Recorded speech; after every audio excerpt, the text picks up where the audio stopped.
So I've noticed some of my most viewed videos are about the Motu M2, and I've been using it for like what, a month or two now, a couple of months, and I haven't noticed any problems with it at all. I did use the output for a short amount of time with some headphones, watching YouTube videos and doing playback.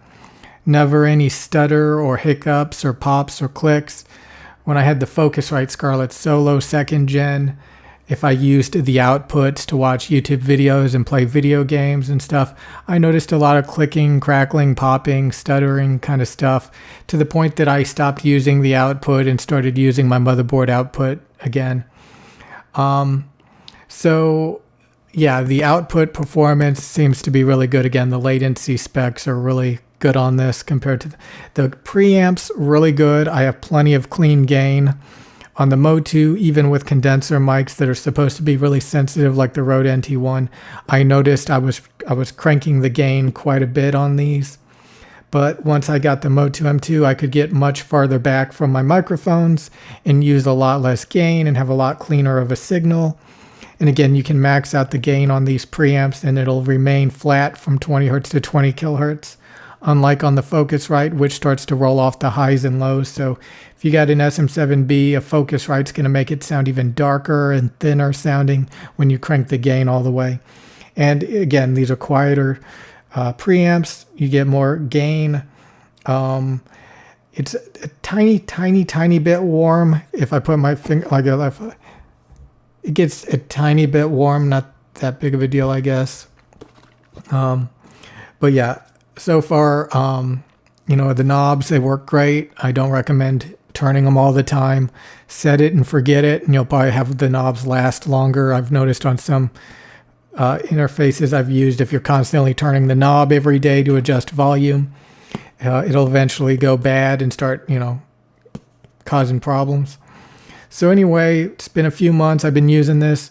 No hiccups whatsoever. I do think maybe on one or two videos I recorded, there were some clicks, crackles, and pops from my microphone. And I think maybe that was around the time I was doing a lot of, tweaks. Like, I don't know. I think maybe it was some software interference. Anyway, I don't know.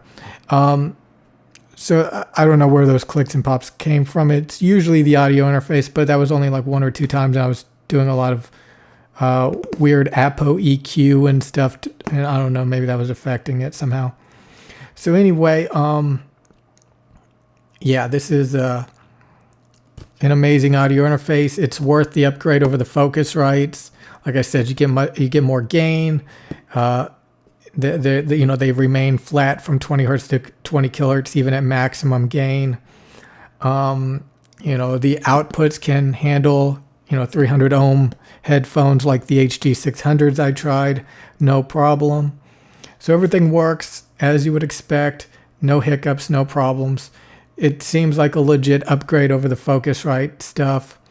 So definitely, just for a couple of bucks more, you can get this over the 2i2 2nd Gen Focusrite, and it's completely worth the money. There's no reason to get a Focusrite.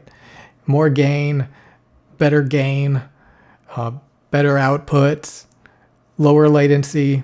It's all true. The Motu M2 is amazing, and I rarely talk about it because it does everything it needs to do. No problem. So yeah, no issues. Again, with the Focusrite, there were times where I had to get pretty close to the microphone to keep that signal to noise down, even with condensers. The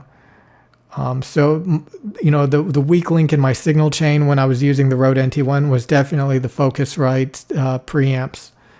Those were what you could hear, first the self noise, and I had to crank the gain a lot, which is sad. So the Motu M2 should be the industry standard audio interface for people, not the Focusrite.